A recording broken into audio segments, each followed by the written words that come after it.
गुरवे नमः। हे कृष्ण करुणा सिंधु दीनबंधु जगतपते गोपेश गोपिका Kanto Radha Kanto नमस्तुते। तप्त कांचन गौरांगी राधे वृंदावनेश्वरी वृषभानुसुते देवी प्रणमामि हरिप्रिये। ओं वृंदाय तुलसीदेव्यै प्रियाय केशवस्य च कृष्ण भक्ति प्रदे देवी सत्यवत्ताय नमो नमः।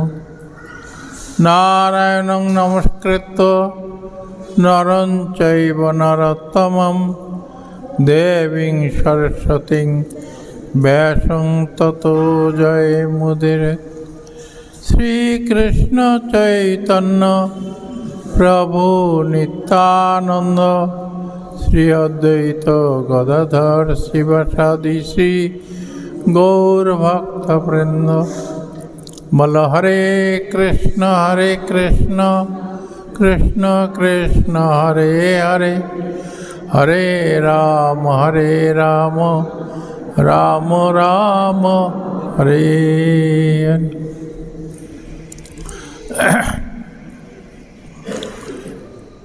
सर्वाग्रे मदीय परम आराध्यतम शिशिल गुरुपाद पद्म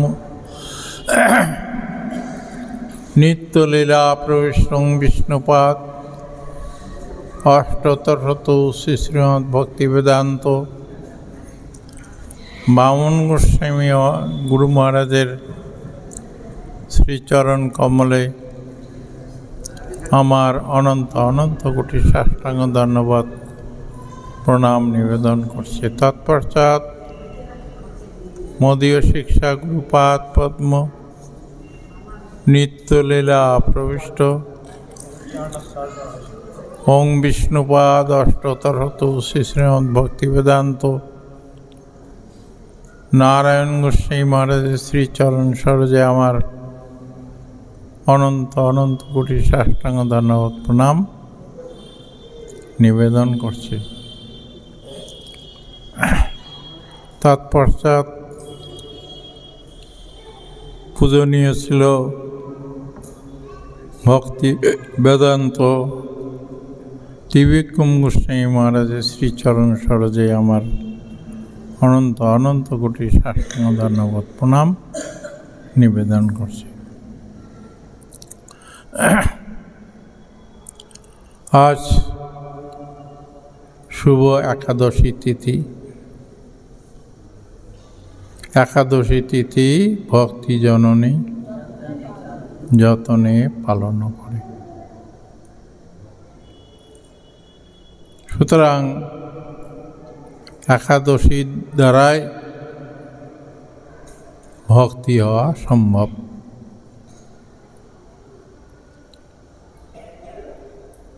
সর্বতোভাবে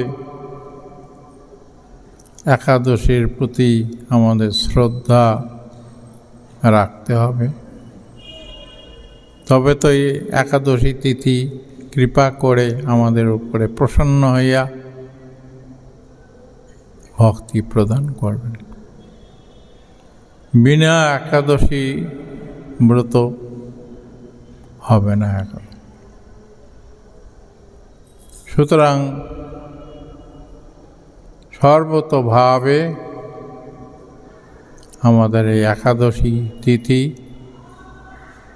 যত্নপূর্বক শ্রদ্ধাপূর্বক উদযাপন করলেই তিনি কৃপা করে আমাদের উপরে প্রসন্ন হইয়া ভক্তি প্রদান করবেন।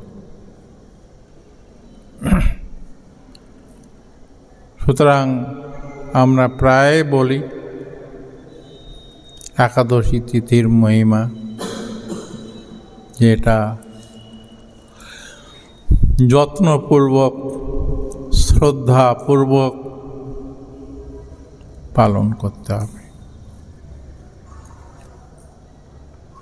সুতরাং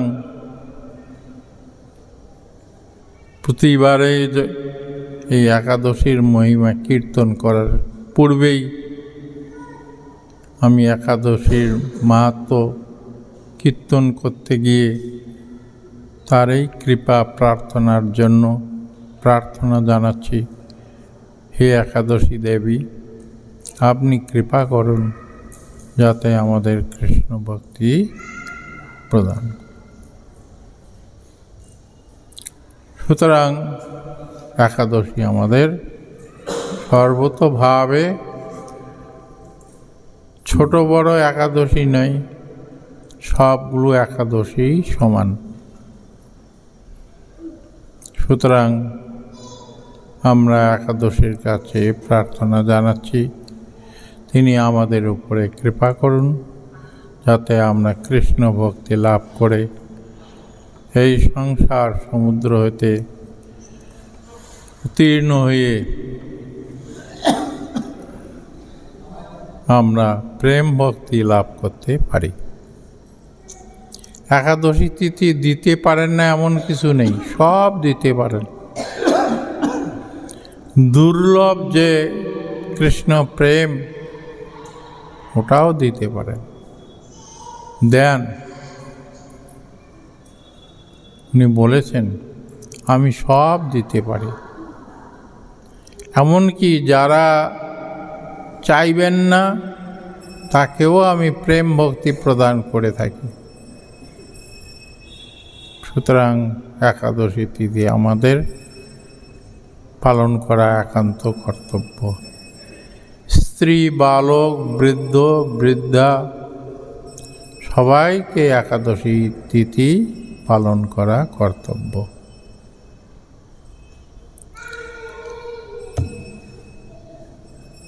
আমরা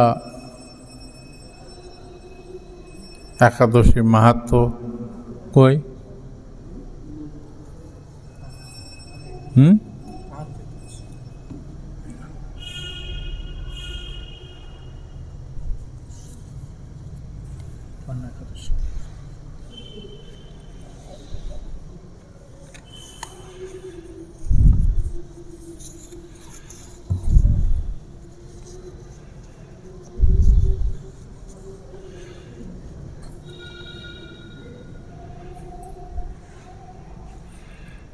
একাদশীর উৎপত্তির কথা।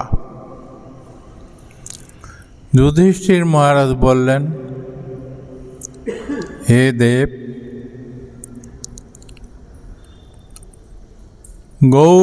গৌণ চান্দ্র অগ্রহায়ণের পুণ্যপ্রদা কৃষ্ণা একাদশী কেন উৎপন্ন নামে প্রসিদ্ধা? একটুখানি বলুন, বলো বাবু।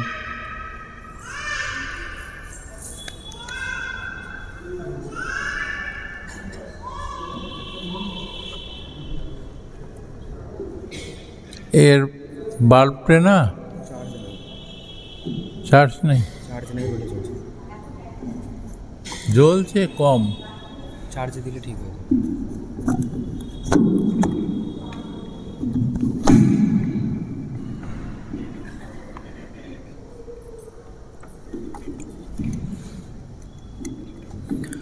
শ্রী ভগবান কহিলেন, হে পার্থ, পূর্বকালে সত্যযুগে মূঢ় নামে এক দানব ছিল। অদ্ভুত আকৃতি বিশিষ্ট সেই দানব কোপন স্বভাব সম্পন্ন ও দেবগণের ভীতপ্রদ ছিল।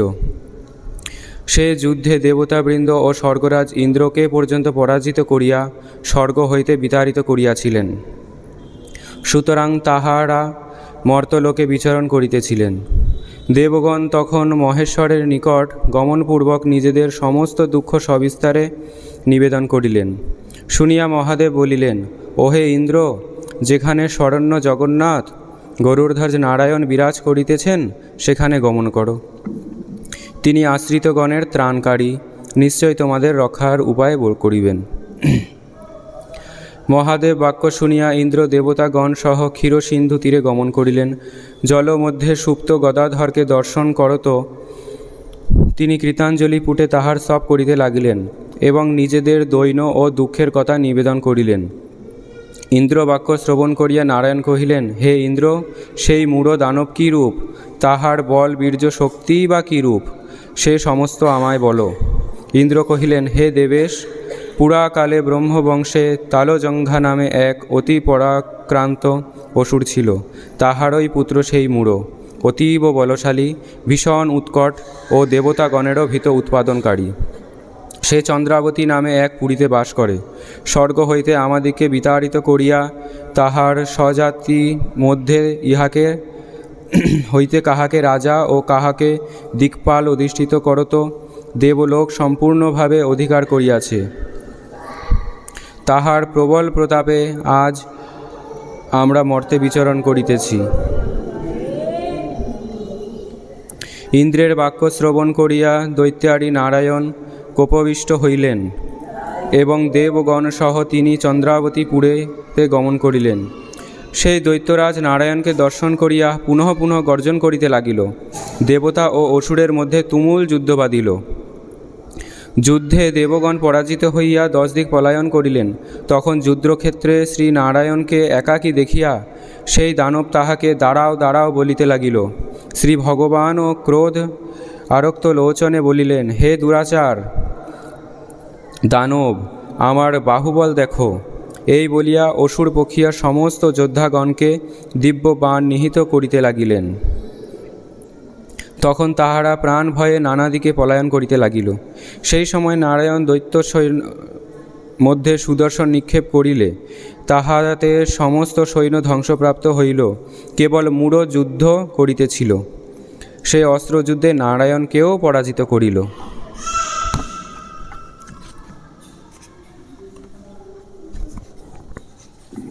তখন নারায়ণ দৈত্যের সহিত বাহু যুদ্ধে প্রবৃত্ত হইল। এইরূপ দেব পরিমাণে সহস্র বৎসর যুদ্ধ করিয়াও তাহাকে পরাজিত করিতে পারিল না। তখন শ্রীহরি বিশেষ চিন্তান্বিত হইয়া বদ্রিকা আশ্রমে গমন করিলেন। তথায় একদ্বার বিশিষ্ট 12 যোজন বিস্তৃত সিংহবতী নামে একটি গুহা আছে। এই গুফা বদ্রিকা আশ্রমে একাদশী গুফা নামে শ্রী সম্প্রদায় বৈষ্ণবগণের অধীনে অদ্যপি বর্তমান। ভগবান বিষ্ণু সেই গুহা মধ্যে শয়ন করিলেন। সেই দৈত্যও তাহার পশ্চাতে ধাবমান হইয়া গুহার অভ্যন্তরে প্রবেশ করিল ও বিষ্ণুকে নিদ্রিত বুঝিতে পারিল। সে ইহাতে অতিশয় আনন্দিত হইল এবং ভাবিতে লাগিল, আমার সহিত যুদ্ধে পরাস্ত হইয়া এখানে গোপনে শয়নে রহিয়াছে, আমি অবশ্যই তাহাকে বধ করিব। দানবের এইরূপ চিন্তার সঙ্গে সঙ্গে শ্রী বিষ্ণুর শরীর হইতে একটি কন্যা উৎপন্ন হইলেন। এই কন্যাই উৎপন্না একাদশী। তিনি রূপবতী, সৌভাগ্যশালিনী, দিব্য অস্ত্রশস্ত্রধারিণী ও বিষ্ণু তেজাংশ সম্ভূতা বলিয়া পরাক্রমশালিনী ছিলেন। দৈত্যরাজ সেই দেবীর সহিত তুমুল যুদ্ধে প্রবৃত্ত হইলেন। কিয়ৎকাল যুদ্ধের পরে দেবীর দিব্য তেজে অসুর ভস্মসাৎ হইয়া গেল। তদনন্তর বিষ্ণু জাগরিত হইয়া সেই ভস্মীভূত দানবকে দর্শন করত বিস্ময়াবিষ্ট হইলেন। বিষ্ণু বলিলেন, হে মহাপরান্তকান্তা উগ্রমূর্তি, হে মূঢ় দানবকে কে বধ করিল? সেই কন্যা কহিলেন, আমি একাদশী। আপনি যখন নিদ্রিত ছিলেন তখনই এই মূঢ় আপনাকে হত্যা করিতে আপনার পশ্চাতে এখানে আসিয়াছে। তাহা দেখিয়া আমি তাহাকে বধ করিয়াছি। আপনার অনুগ্রহেই আমি এই কার্যে সমর্থ হইয়াছি। শুনিয়া ভগবান কহিলেন, আমি এই ত্রিলোকে দেবতা ও ঋষিগণকে অনন্ত বর প্রদান করিয়াছি। হে ভদ্রে, তুমিও তোমার মনোমত বর প্রার্থনা করো, তাহা দুর্লভ হইলেও আমি তোমাকে প্রদান করিব, ইহাতে সংশয় নাই। একাদশী বলিলেন, হে দেবেশ, ত্রিভুবন মধ্যে সমস্ত তীর্থস্থানে আমার এরূপ বৈশিষ্ট্য স্থাপন হউক, যাহাতে আমি সর্ববিঘ্ননাশিনী ও সর্বদায়িনী রূপে পূজিত হইতে পারি। হে জনার্দন, আপনার প্রতি ভক্তিবশত যাহারা শ্রদ্ধা সহকারে আমার ব্রত উপবাস করিবে, তাহাদের সর্বসিদ্ধি লাভ হইবে। যে ব্যক্তি নিরুম্ব উপবাস কিংবা নক্ত ও একভুক্ত রূপ ব্রত পালন করিবে, তাহার ধর্ম, অর্থ ও মোক্ষ লাভ হইবে। এই বর প্রদান করুন। বিষ্ণু বলিলেন, হে কল্যাণী, তাহাই হউক। তোমার ব্রত পালনকারীর সমস্তই লাভ হইবে। তুমি তাহার সকল মনোবাসনা পূরণ করিবে, ইহাতে সংশয় নাই। তুমি আমার শক্তি বিশেষ, সুতরাং তোমার ব্রত চারণকারী সকলেই আমার পূজা করিবে ও ইহার ফলে তাহারা মোক্ষপ্রাপ্ত হইবে। তুমি হরিপ্রিয়া নামে বিখ্যাত হইবে। তুমি ব্রত পালনকারী শত্রু বিনাশ, পরমাগতি দান ও সর্বসিদ্ধীশ্বর প্রদান করিতে সমর্থা হইবে। বিষ্ণু এইরূপ উৎপন্না একাদশীকে বর প্রদান করিয়া অন্তর্হিত হইলেন। এই ব্রত ভক্তিপরায়ণ হইয়া পালনপূর্বক সকলে একাদশীর এই উৎপত্তি কথা শ্রবণ করিবেন। বাহ,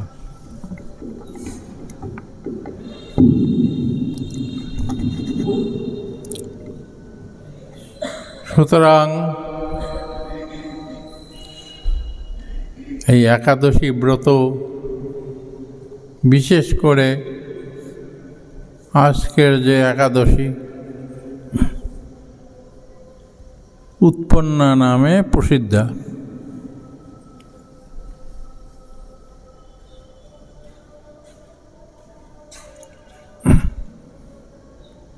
এবং যাহারা এই একাদশী ব্রত পালন করবেন তারা তো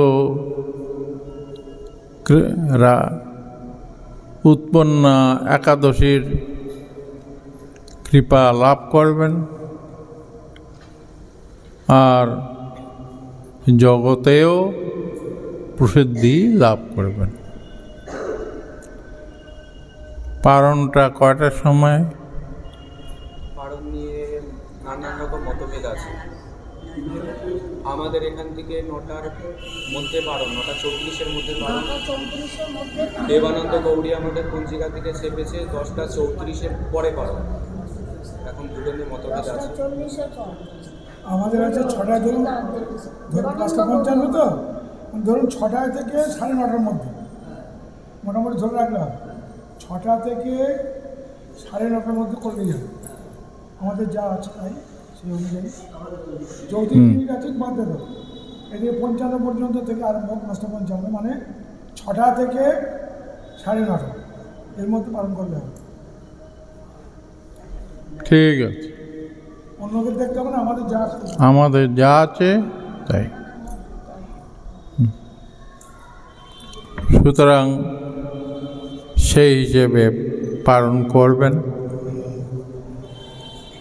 আর উৎপন্ন একাদশীর কাছে প্রার্থনা জানাবেন যে আমাদের বিশুদ্ধ ভক্তি যেন আমাদের প্রদান করেন, যে ভক্তির দ্বারা ভগবানকে প্রীতি করা যায় সেটাই। আর বিশেষ করে এই প্রেম ভক্তি যেন আমাদের প্রদান করেন, কারণ শ্রী চৈতন্য মহাপ্রভু আসছেন এই প্রেম ভক্তি বিতরণ করার জন্যই। সুতরাং প্রেম ভক্তি সবচেয়ে বড় দুর্লভ। প্রেম ভক্তি লাভ হলে আর জগতের কিছু বাকি আর থাকে না। হ্যাঁ, আর বিশেষ করে আমাদের চিন্তা রাখতে হবে যে আমরা সব সময়ের জন্য অপরাধ মুক্ত হইয়া কৃষ্ণ নাম কীর্তন করতে পারি। বৈষ্ণব অপরাধ যেন না হয়, এই রকম চিন্তা ভাবনাটা হৃদয়ের মধ্যে রাখবেন। তাহলে আমাদের মনুষ্য জীবন সার্থক হবে আর একাদশীও সম্পন্ন হবে। এই বলে আমার এখানে রাখছি। বাঞ্ছা কল্পতরু কৃপা সিন্ধু ভয় পতিতানাং পাবনেভ্যো বৈষ্ণবেভ্যো নমঃ। দাও মাইক।